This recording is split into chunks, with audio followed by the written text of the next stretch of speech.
The scream that echoed from the abandoned Lucky Strike mine on that scorching August afternoon in 1882 would change two lives forever, though Xander Garrison had no way of knowing that when he reined in his horse and turned toward the sound. Xander had been riding the trail between Hill City and Deadwood for 3 days, his saddlebags heavy with the money from selling his cattle herd in Rapid City. The journey through the Black Hills of South Dakota was familiar territory, but he had taken a detour to avoid a group of bandits reportedly working the main road. That detour led him past the Lucky Strike, a mine that had been shuttered for nearly 5 years after a cave-in killed 3 men and sent the rest of the workers fleeing. The mining company had simply walked away, leaving the tunnels to become a haunted reminder of dreams gone wrong. The scream came again, more desperate this time and unmistakably female. Xander was off his horse before he could think twice about it. He was a tall man, lean and weathered from years of working cattle ranches across Wyoming and the Dakota Territory. At 26, he had the kind of face that showed he had lived hard but honest, with deep-set gray eyes that missed very little. His dark hair was long enough to brush his collar, and his jaw was shadowed with several days of stubble. He wore the practical clothes of a working cowboy, worn denim pants, a faded blue shirt, leather vest, and boots that had seen better days. "Hello," he called out as he approached the mine entrance.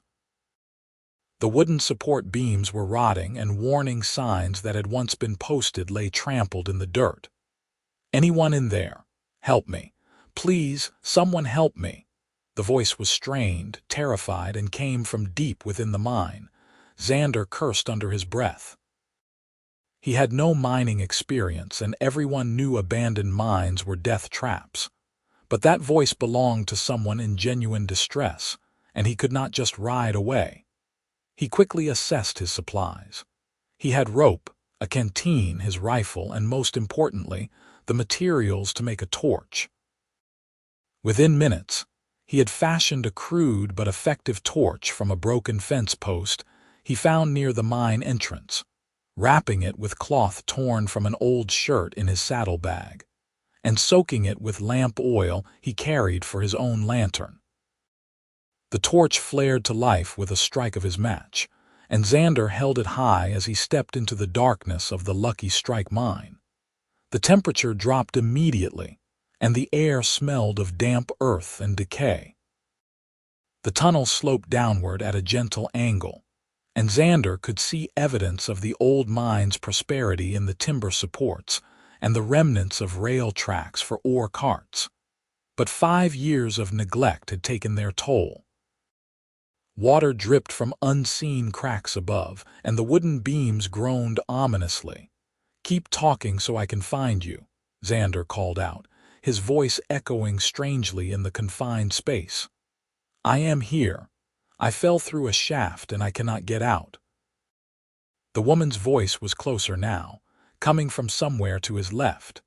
Xander followed a side tunnel, moving carefully. His torch illuminated ancient pickaxes left leaning against walls, rusted ore buckets, and the skeletal remains of the mining operation. Then he saw it, a gaping hole in the tunnel floor where rotten boards had given way. He knelt at the edge, holding the torch over the opening. Below him, perhaps 15 feet down, a young woman sat in a small chamber, one leg bent at an awkward angle. She looked up at him, and even in the flickering torchlight, Xander could see the fear and pain in her face, along with the tear tracks on her dirt-smudged cheeks. "Thank God," she breathed. "I thought I was going to die down here." "Not today," Xander said firmly. "What is your name, Bridget?" "Bridget Callahan," she said. Her voice had an Irish lilt to it, though not as thick as some he had heard. "I have been down here since yesterday morning." Yesterday morning. She had spent more than 24 hours trapped in this hole. Xander felt a surge of admiration for her composure, even though he could hear the tremor of fear underneath. I am Xander Garrison. I am going to get you out of there, Bridget. Can you stand at all? I tried. My ankle is either broken or very badly twisted. I cannot put any weight on it. She pushed a strand of auburn hair back from her face with a shaking hand. Even covered in dirt and clearly in pain, Xander could see she was beautiful, with delicate features and green eyes that sparked with determination despite her circumstances. What were you doing out here? Xander asked as he assessed the situation. He needed to keep her talking while he figured out how to safely extract her from the shaft. I am a school teacher in Hill City, Bridget explained. Or I will be starting next month. I arrived 2 weeks ago from Boston, and I have been exploring the area. Someone in town told me about wildflowers that grow near the old mines, and I wanted to see them. I thought I was being careful, but the ground just gave way beneath me. And nobody knew where you had gone. I bored with Mrs. Henderson in town. She thinks I went to visit the settlement at Silver City for the day. She will not expect me back until this evening. Bridget's voice cracked slightly. I was so foolish. You made a mistake, same as anyone could, Xander said. Now let us fix it. He had already uncoiled the rope from his shoulder. The shaft was not terribly deep, and the rope was more than long enough. The trick would be getting Bridget secured so he could pull her up without causing further injury to her ankle. I am going to lower this rope down to you. I need you to tie it under your arms around your chest. Can you do that? I think so. Bridget caught the end of the rope when he dropped it. Her hands were steady as she worked, though Xander could see how exhausted she must be. I used to help my father secure cargo on his shipping boat when I was a girl. I know my knots. Good. Make it tight, but not so tight you cannot breathe. Xander secured his end of the rope around one of the more solid-looking support beams, testing his weight against it. It held firm. He wedged the torch into a gap between rocks so it would continue to provide light. I am ready, Bridget called up. This is going to hurt your ankle when you lift off the ground, Xander warned, but I will pull you up as quickly as I can. He heard her take a deep breath. I am ready, she repeated. Xander began to pull. Bridget was not a large woman, but dead weight was always heavier than it looked, and he had to be careful not to slam her against the sides of the shaft as she rose. He heard her gasp in pain, but also heard her trying to muffle it. Strong woman, he thought with respect. Her head cleared the lip of the shaft, then her shoulders. Xander braced himself and pulled harder, and then she was out, lying on the tunnel floor, breathing hard. He quickly untied the rope from around her and from the beam, then retrieved his torch. Can you put your arm around my shoulders? He asked. I am going to carry you out of here. I can try to walk if you support me, Bridget said, attempting to sit up. Not on that ankle. Save your pride and let me help you. Xander's tone was gentle but firm. He lifted her carefully, one arm under her knees and the other supporting her back. She was lighter than he expected, and she smelled faintly of lavender despite the dirt and fear. Bridget did not argue further. She wrapped one arm around his neck and held on as he carried her through the tunnels. The torch in his other hand painted dancing shadows on the walls. Every groan of the timbers made Xander walk faster, and he did not breathe properly until they emerged into the brilliant August sunshine. He carried her to a shaded spot beneath a cluster of ponderosa pines and gently set her down on the soft pine needles. Let me look at that ankle, he said. Bridget's dress was torn and filthy, and when she lifted the hem to reveal her ankle, Xander winced.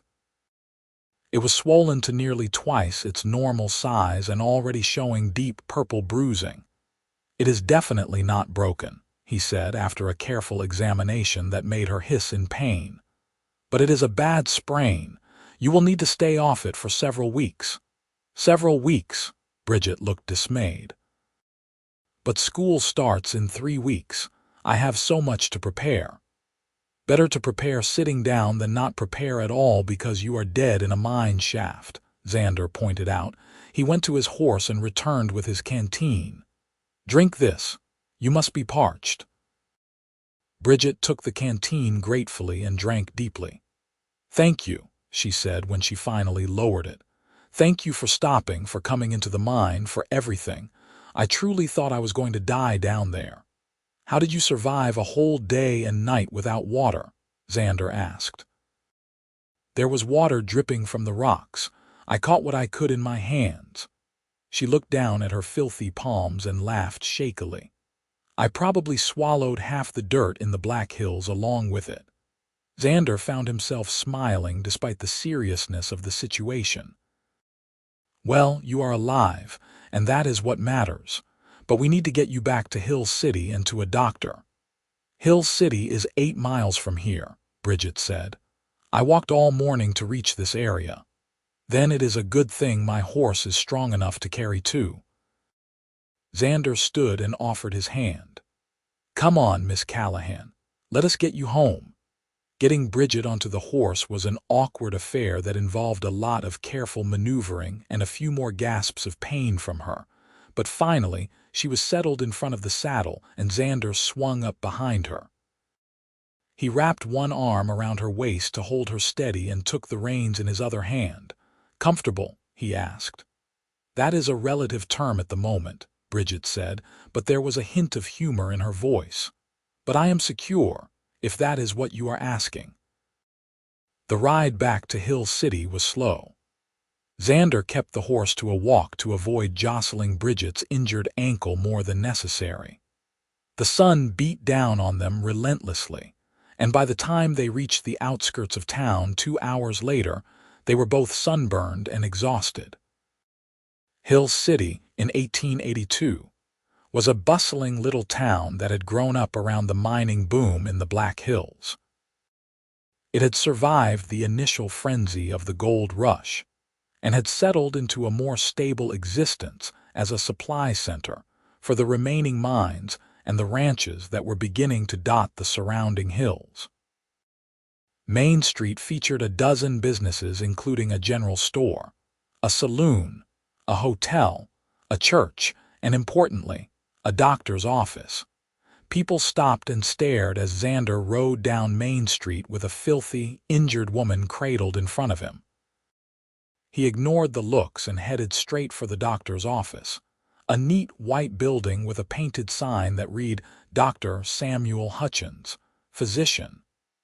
Xander dismounted and carefully lifted Bridget down.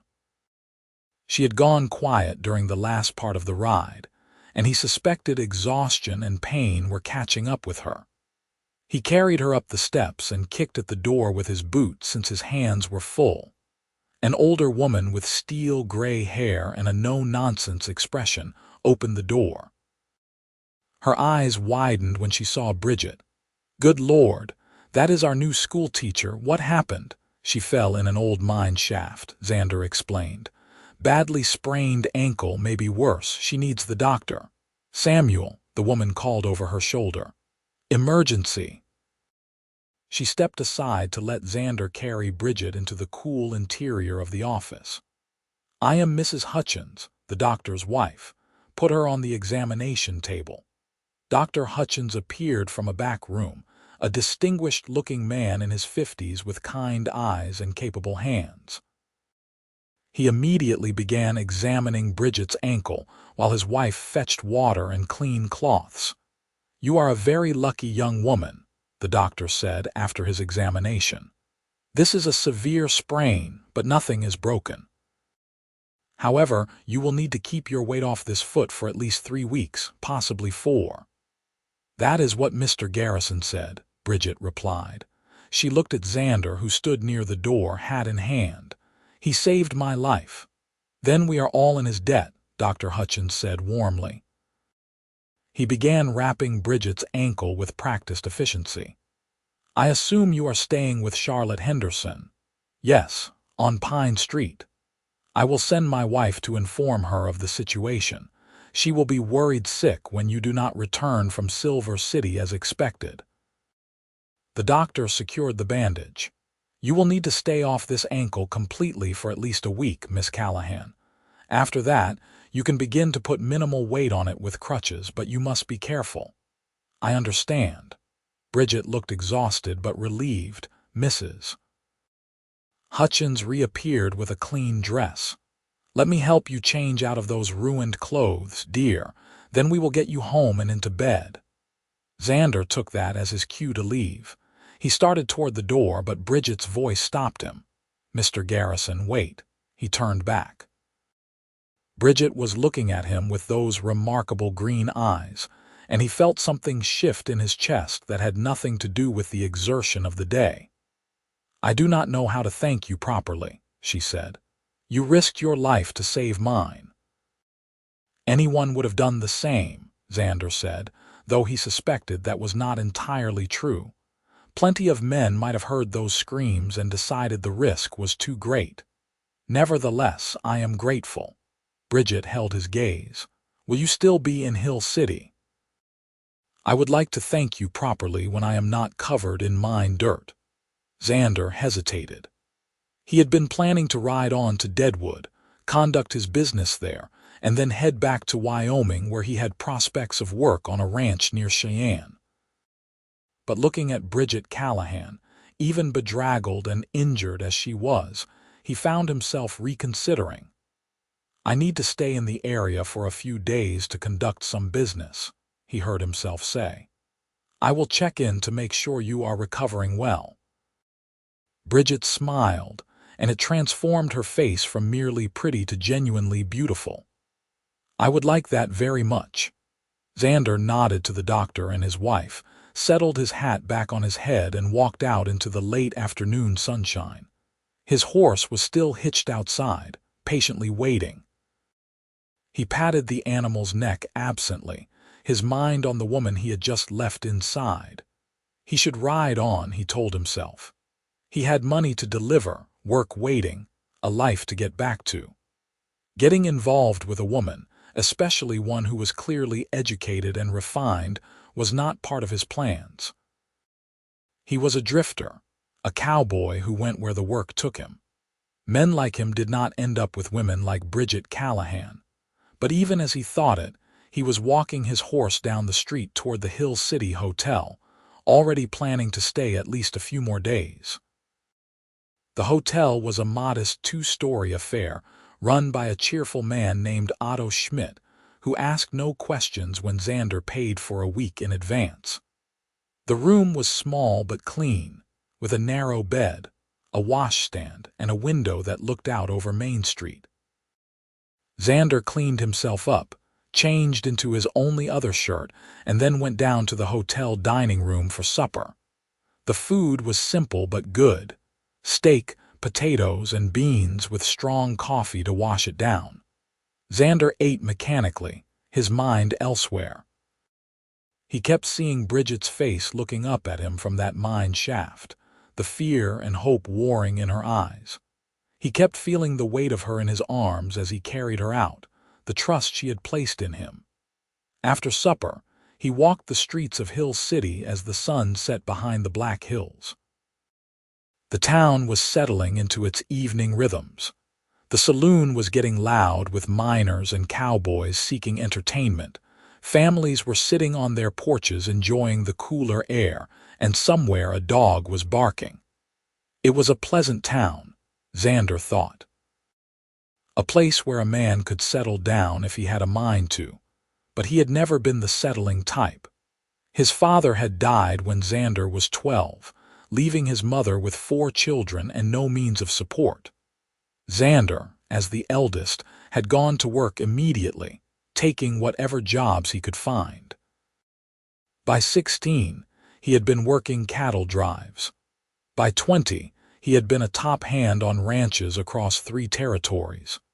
He had learned to depend on himself, to keep moving, to not form attachments that would tie him down. Yet here he was, planning to stay in Hill City for a woman he had known for all of a few hours. He returned to his hotel room as darkness fell and lay awake for a long time, listening to the sounds of the town through his open window. Tomorrow, he told himself, he would check on Bridget to make sure she was recovering properly. It was simply the decent thing to do. Then he would move on with his life. But even as he finally drifted off to sleep, he suspected he was lying to himself. The next morning dawned clear and hot, promising another scorching August day. Xander rose early, as was his habit, and after breakfast at the hotel, he found himself walking toward Pine Street. Mrs. Henderson's boarding house was easy to spot. A large, well-maintained home with a wraparound porch and flower boxes under every window. He knocked, and the door was answered by a plump woman in her 60s with flour on her apron and a welcoming smile. "You must be Mr. Garrison," she said before he could introduce himself. "The man who saved our Bridget. Come in, come in. She has been asking about you." Xander stepped into a cheerful parlor that smelled of fresh bread and furniture polish. "I wanted to check on her condition, make sure she is recovering well. She is upstairs resting, but I know she would love to see you. Wait right here." Mrs. Henderson bustled off before Xander could protest. He stood awkwardly in the parlor, hat in hand, until he heard footsteps on the stairs. Mrs. Henderson reappeared. "She is in the sitting room on the second floor, top of the stairs, first door on your right. I will bring up some tea and cakes shortly." Xander climbed the stairs and found Bridget settled on a small sofa in a cozy room filled with books. She was wearing a clean blue dress. Her auburn hair was neatly pinned up, and her injured foot was propped on a cushioned stool. She looked like a completely different person from the desperate woman in the mine shaft, but her smile when she saw him was just as bright. "Mr. Garrison." "I am so glad you came." She gestured to a chair near the sofa. "Please sit down." Xander sat, still feeling awkward. In the mine, he had known what to do, how to help. Here, in this domestic setting, he felt out of place. "How are you feeling?" he asked. "Sore, embarrassed, and very grateful," Bridget said. "Dr. Hutchins says I was lucky that you found me when you did. Another day without food or proper water, and I might have been in serious trouble." "I am just glad I took that detour," Xander said. "If I had stuck to the main road, I would have ridden right past." "Mrs. Henderson says that is Providence," Bridget said. "She is a great believer in divine intervention. Maybe she is right." Xander found himself relaxing slightly. There was something easy about talking to Bridget, despite their different backgrounds. "Tell me about yourself," Bridget said. "All I know is that you are a cowboy and that you are braver than anyone I have ever met." "I am not brave, just practical," Xander demurred. "And there is not much to tell. I have worked cattle ranches since I was a boy. I go where the work is." "No family?" Bridget asked gently. "My mother and siblings are back in Missouri. I send them money when I can. My father died when I was young." The old pain was faint now, dulled by years and distance, but it was still there. "I am sorry. That must have been difficult." Bridget's sympathy was genuine, not the empty condolences he usually heard. "My own father passed 2 years ago. It is what brought me west, actually. After he died, there was nothing keeping me in Boston. My mother had died when I was a child and I had no siblings. I saw an advertisement for teachers in the Dakota Territory, and I thought it was time for an adventure." "Some adventure," Xander said dryly, gesturing to her propped-up ankle. Bridget laughed. "True, though it did lead to meeting you, so perhaps it was worth it." Xander felt heat rise in his face. He was not used to women being so direct, especially educated Eastern women. The women he usually encountered in cow towns and mining camps were either respectable ladies who would not give a drifting cowboy the time of day, or saloon girls who were interested only in what was in his pockets. Mrs. Henderson arrived with a tray of tea and small cakes, breaking the suddenly charged moment. She poured for both of them with a knowing smile and then left them alone again. "So you will be teaching at the school here?" Xander asked, steering the conversation back to safer territory. "Yes, if I can stand by the time school starts." Bridget's expression turned worried. "There are 30 children enrolled, ages 6 to 14. It is a one-room schoolhouse, which I understand is common out here, but I have only taught in Boston schools where children were separated by grade." "You will manage," Xander said with certainty. "You survived a day and night in a mine shaft without panicking. Teaching children will be easy by comparison." "I hope you are right." Bridget sipped her tea. "But enough about me and my worries. What brings you to the Black Hills?" "You said you had business." Xander hesitated. He was carrying a significant amount of money, and it was generally unwise to discuss such things. But something about Bridget made him want to be honest. "I sold a herd of cattle in Rapid City," he said carefully. "I am taking the money to the bank in Deadwood to wire it to the ranch owner in Wyoming." "That sounds dangerous," Bridget said. "I have heard stories about bandits on the roads around here." "It can be," Xander admitted, "but I know how to handle myself and I vary my route." "That is actually how I ended up near the Lucky Strike. I was avoiding the main road where bandits have been reported." "Then I owe those bandits a debt of gratitude," Bridget said. "If not for them, you would never have heard me." They talked for another hour, the conversation flowing easily. Bridget told him about Boston, about the shock of arriving in the rough and tumble world of the Dakota Territory, about her dreams of making a difference in the lives of her students. Xander found himself telling her things he rarely shared, about the beauty of a cattle drive across open country, about the satisfaction of hard work well done, about the loneliness of a life spent drifting from place to place. When he finally rose to leave, the sun was high in the sky, and he felt as though he had known Bridget for years rather than a single day. "Will you come back?" Bridget asked as he moved toward the door. "If you want me to," Xander said. "I do." There was no coyness in her answer, just simple honesty. "Very much." Xander found himself smiling. "Then I will." He left the boarding house feeling lighter than he had in years. The day stretched before him, and instead of feeling restless and eager to move on as he usually did, he found himself thinking about the next time he would see Bridget. Over the next week, Xander fell into a routine. He would spend his mornings taking care of his horse, maintaining his gear, and wandering Hill City. The town was growing on him. It had a sense of permanence that many mining towns lacked, with solid buildings and families putting down roots.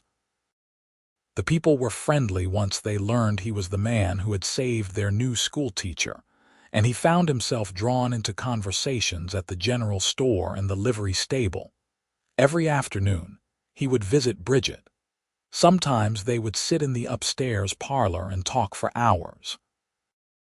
Other times, he would read to her from the books she had brought from Boston while she sewed or rested with her eyes closed.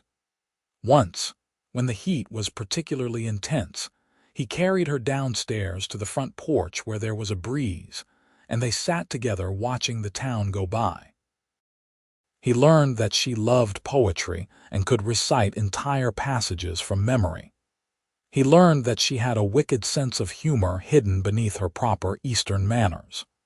He learned that she was passionate about education and fiercely determined to give her future students every advantage she could. She learned that he had a gift with animals and could calm even the most skittish horse. She learned that he was widely read despite his lack of formal education, having taught himself from borrowed books during long winter months on various ranches. She learned that beneath his quiet exterior was a man of deep conviction and surprising gentleness. And slowly, inevitably, they both began to realize that what was developing between them was far more than simple friendship or gratitude. It was Mrs. Henderson, who first said what everyone in her boarding house was thinking. She cornered Xander one afternoon as he was leaving and fixed him with a shrewd look. "That girl is falling in love with you," she said bluntly. "And unless I miss my guess, you are falling just as hard for her." Xander opened his mouth to protest, then closed it again. There was no point in lying. "Yes, madam, I believe I am." "And what do you plan to do about it?" Mrs. Henderson demanded. "Because if you are going to break her heart and ride off into the sunset, you had better do it now before she falls any deeper." "I do not want to break her heart," Xander said quietly, "but I am not sure I have anything to offer her. She is educated, refined. She deserves someone stable, someone who can give her a real home. What she deserves is someone who loves her and treats her right," Mrs. Henderson said firmly. "Everything else can be figured out. The question is, do you love her?" Xander thought about Bridget's laugh, about the way her eyes lit up when he walked into the room, about the comfortable silences they could share, about the feeling of rightness he had when he was with her. "Yes," he said, "I love her." "Then stop wasting time and tell her," Mrs. Henderson said. "Life is too short and too uncertain for cowardice, young man." That evening, Xander lay awake in his hotel room, turning Mrs. Henderson's words over in his mind. He did love Bridget, that much was certain, but love alone did not solve the practical problems. He was a drifter with no home, no steady work, and no prospects beyond the next ranch that would hire him. How could he ask Bridget to give up her position, her security, for that kind of uncertain life? But the alternative, riding away and never seeing her again, was unthinkable. Somewhere in the past week, Bridget had become essential to him in a way he could not quite explain. He made his decision as the sun rose the next morning. He would go to Deadwood, complete his business, and then return to Hill City. He would tell Bridget exactly how he felt and let her decide if she wanted to take a chance on a cowboy with nothing to offer but his heart. At breakfast, he told the hotel owner he would be gone for 2 days, but would be keeping his room. Then he went to the boarding house to tell Bridget he was leaving. She was dressed and downstairs for the first time since the accident, sitting in the front parlor with her foot still elevated. Dr. Hutchins had pronounced her healing well and had given her crutches, though he had warned her to use them sparingly. "I have to go to Deadwood," Xander told her. "I have delayed long enough. I need to complete my business there." Something flickered across Bridget's face: disappointment, worry, or perhaps the fear that he would not return. "Of course," she said. "You have your obligations." "I will be back in 2 days," Xander said. He wanted to say more, wanted to tell her what was in his heart, but not like this. Not when he was about to leave. "Will you wait for me?"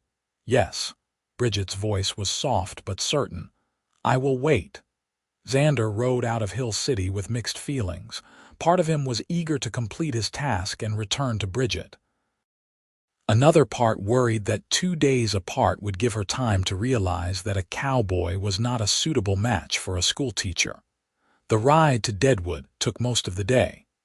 The road wound through the Black Hills, climbing and descending through pine forests and open meadows.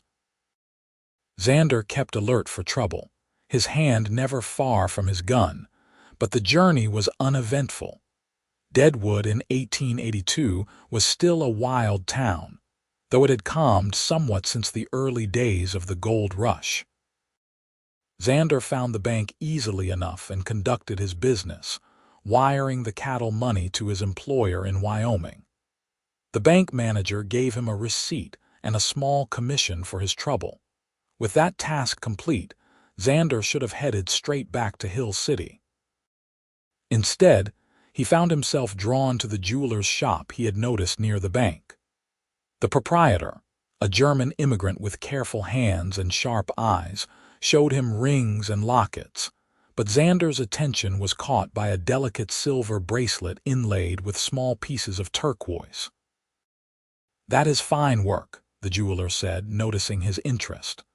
Navajo silver traded up from New Mexico. The turquoise is genuine, mined right here in the territory. It was beautiful and simple, and Xander could picture it on Bridget's slender wrist. How much? The price took nearly all his commission, but Xander paid it without hesitation. The jeweler wrapped it carefully in paper and cloth, and Xander tucked it safely in his saddlebag. He found a room at a cheap hotel and spent a restless night, eager to be back on the road. When dawn broke, he was already saddling his horse. He took the main road this time, figuring that lightning rarely struck twice and the bandits would not expect him to use the same route twice. He was wrong. They came out of a stand of trees about 10 miles from Deadwood, 3 men on horseback with guns drawn. Xander reined in his horse, his mind racing. He was not carrying money anymore except for his own small funds, but the bandits would not know that. "Off the horse," the leader said. He was a hard-faced man in his 30s with cold eyes and a scar across his cheek. Nice and slow. Xander dismounted, his hands carefully visible. "I do not have much," he said. "A few dollars, that is all. We will be the judge of that." One of the other men, younger and nervous-looking, dismounted and began searching Xander's saddlebags. He pulled out Xander's spare clothes, his supplies, and then the wrapped bracelet. "What is this?" The young man started to unwrap it. "Just a gift for a lady," Xander said, fighting to keep his voice calm. "It is not worth much." The scarred leader rode closer and took the bracelet from his companion. He examined it, and a slow smile crossed his face. "Nice taste in women's jewelry for a cowboy." "This is worth a few dollars at least." He pocketed it. "Any money in those bags, maybe $15, Xander said. It was the truth, though it was all he had left. They took it, along with his rifle and his best knife. Then, to Xander's relief, they mounted up and rode off, apparently satisfied with their haul. They left him his horse, at least, and the rest of his supplies. Xander stood in the road, shaking with a mixture of fear and anger. He had been lucky. Many men who encountered those bandits ended up dead. But the loss of the bracelet burned. It had been meant for Bridget, a token of his feelings, and now it was gone. He remounted and continued toward Hill City, arriving as the sun was setting.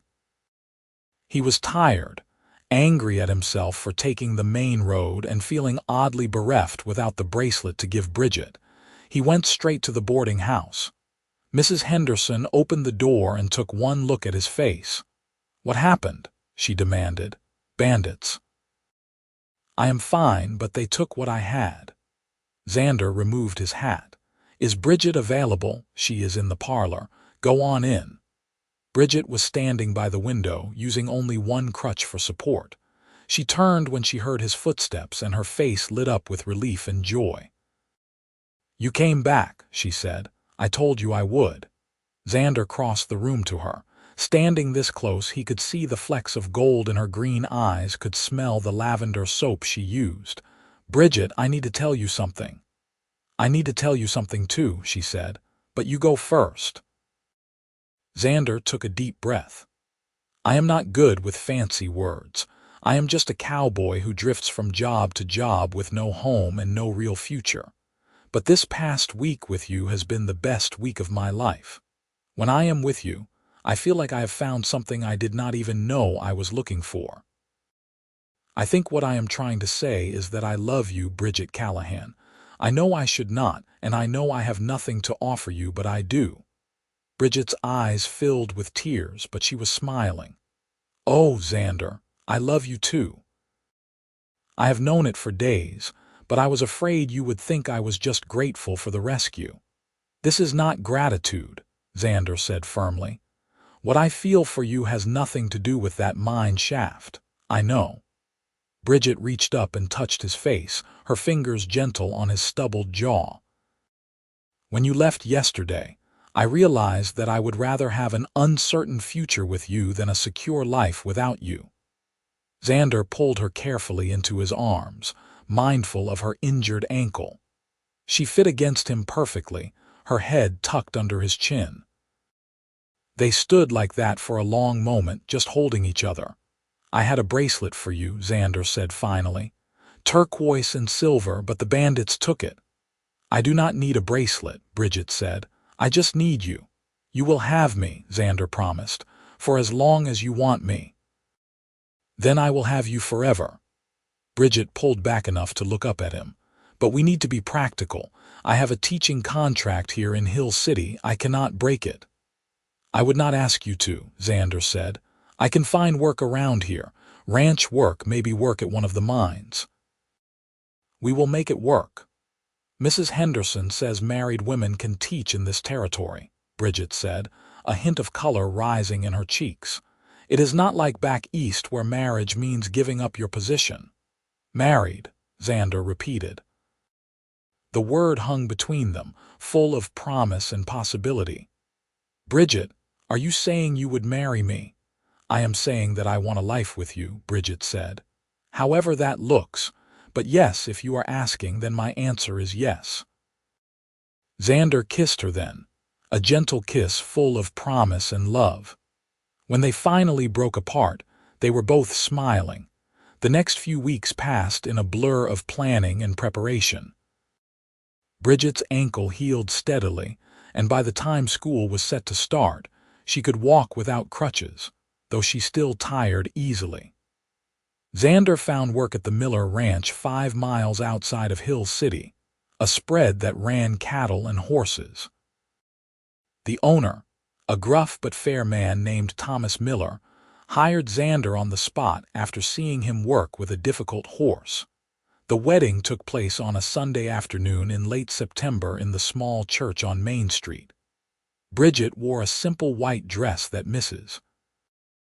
Henderson and the other boarding house ladies had helped her sew, and she carried wildflowers that Xander had picked from the meadow where she had been heading when she fell in the mine.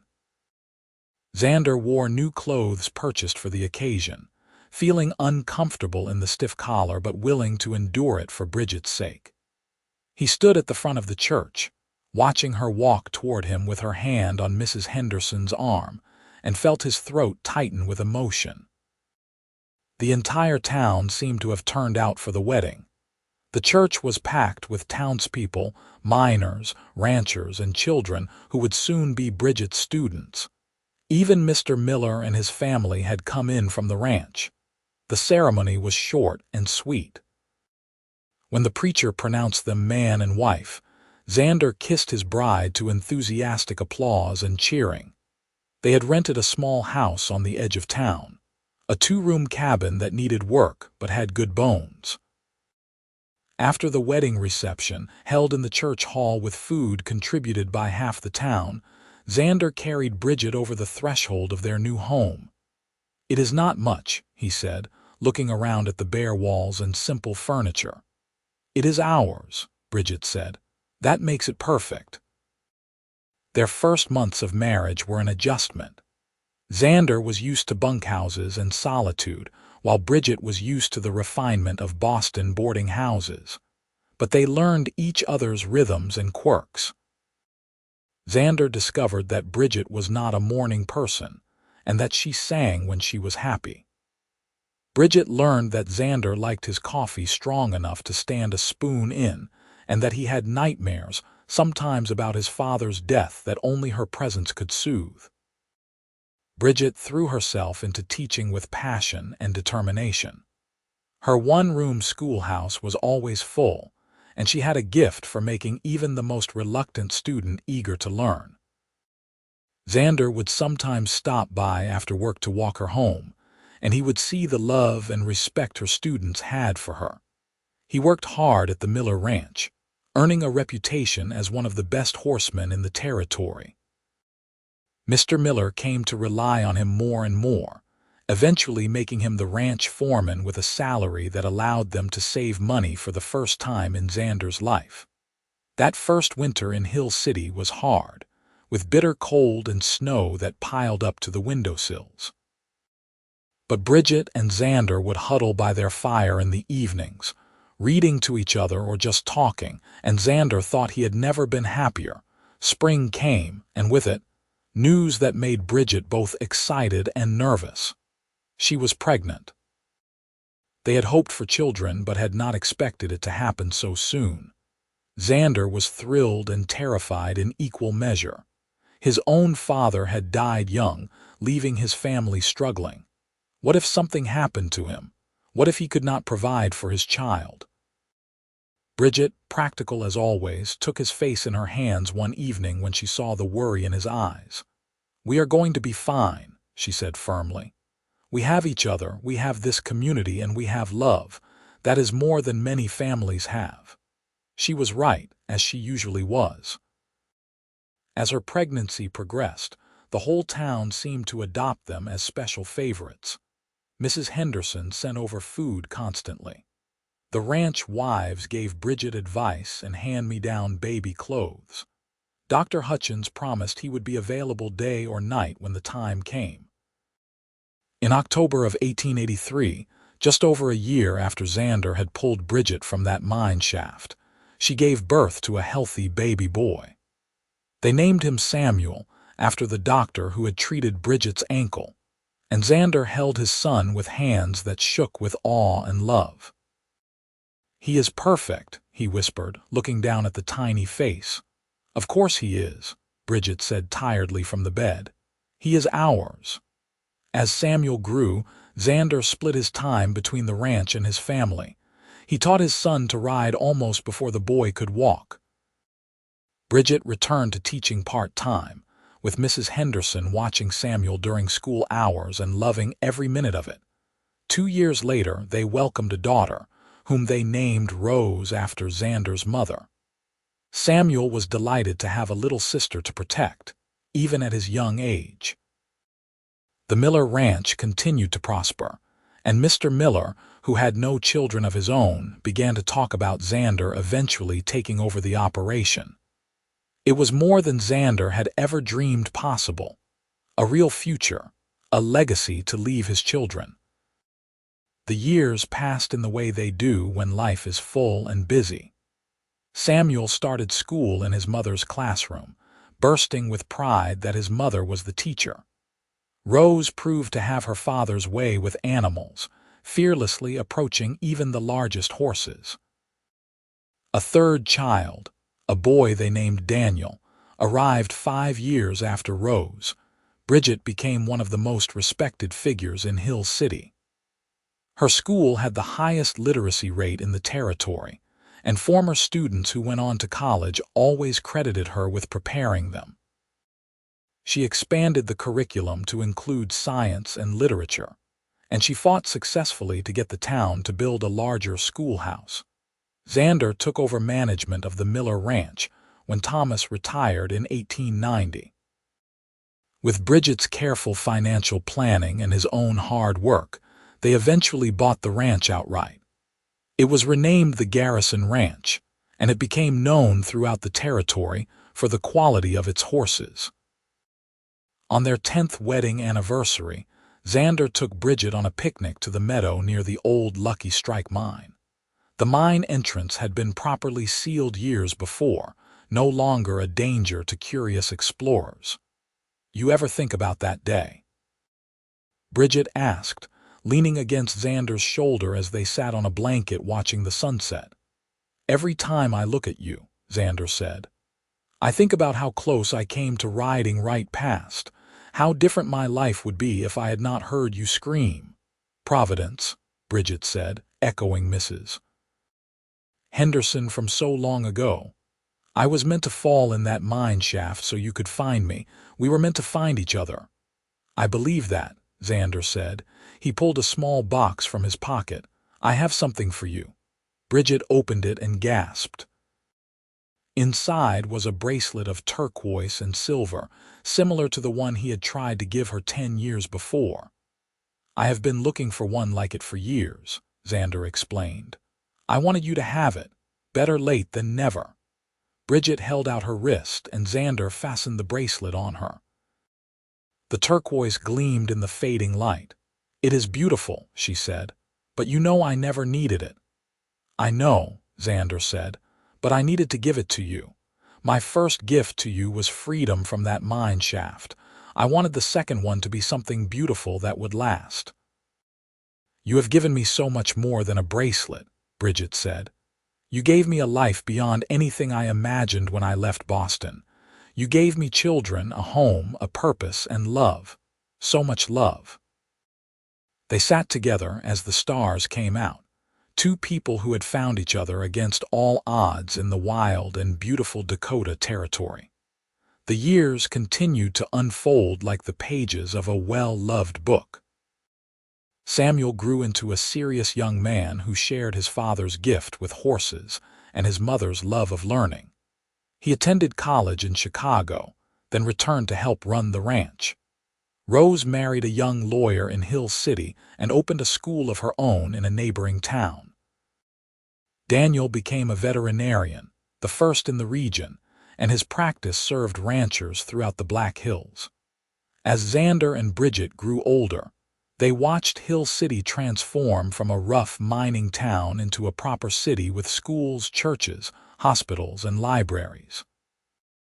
The wild days of the frontier gave way to a more settled existence, though the spirit of those earlier times never quite disappeared. They became grandparents, then great-grandparents.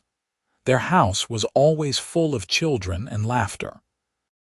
The Garrison Ranch remained one of the most successful operations in the territory, providing employment for dozens of families and setting standards for animal welfare that other ranchers emulated. On a warm summer evening in 1922, Xander and Bridget sat together on the porch of their ranch house, looking out over land that had become as familiar as their own heartbeats. Xander was 76 now, his dark hair gone silver, his face deeply lined by years of sun and wind. Bridget was 72, her auburn hair faded to a soft gray, but her green eyes were still bright and sharp. "You ever regret it?" Xander asked.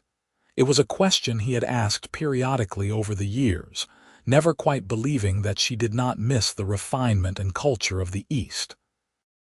"Giving up your life in Boston for a cowboy." Bridget took his hand, her fingers lacing through his. The turquoise bracelet, worn thin by 40 years of wear, glinted on her wrist. "Never," she said.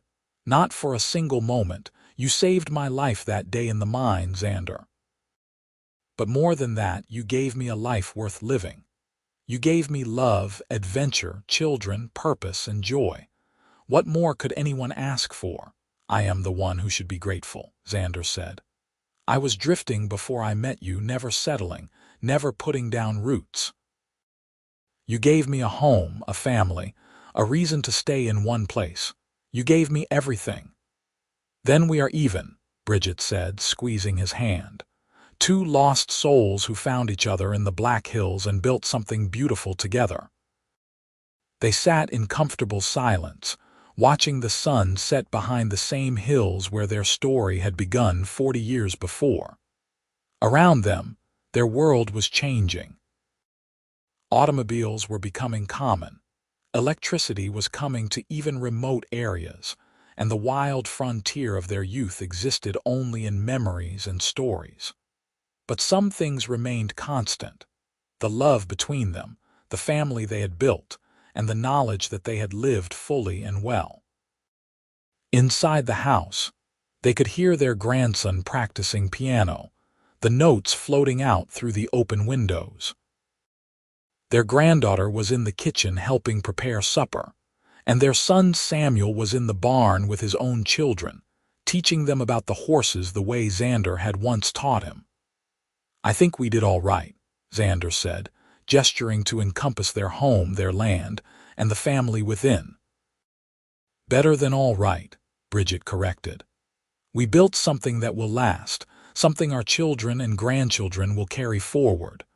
That mine shaft brought me to you, but what we did with that chance encounter, that was all us." As the stars began to appear in the darkening sky, the same stars that had shone down on them through all their years together, Xander pulled Bridget close. She rested her head on his shoulder, fitting into the space beside him as perfectly as she had on their wedding day. Their story had begun with a scream echoing from an abandoned mine and a torch lighting the way to safety. It had unfolded through years of hard work, love, challenges, and triumphs. And now, in the peaceful twilight of their lives, they could look back and see the beautiful tapestry they had woven together, thread by thread, day by day, choice by choice. The wild west of their youth had been tamed, but the wildness of their love for each other had never diminished. It burned as bright and steady as the torch Xander had carried into that mine shaft so long ago, lighting their way through all the years that followed, guiding them safely home to each other again and again. They remained on the porch long into the evening, two souls who had found each other against impossible odds and built a legacy that would endure for generations. The cowboy who had discovered her trapped in an abandoned mine and lit a torch to guide her to safety had become the love of her life, and she had become his. Together, they had turned a chance rescue into an epic romance, a momentary encounter into a lifetime of love. And as the night deepened around them and the sounds of their family filled their home, they knew with absolute certainty that they had found exactly what they were meant to find: each other forever, under the wide Dakota sky.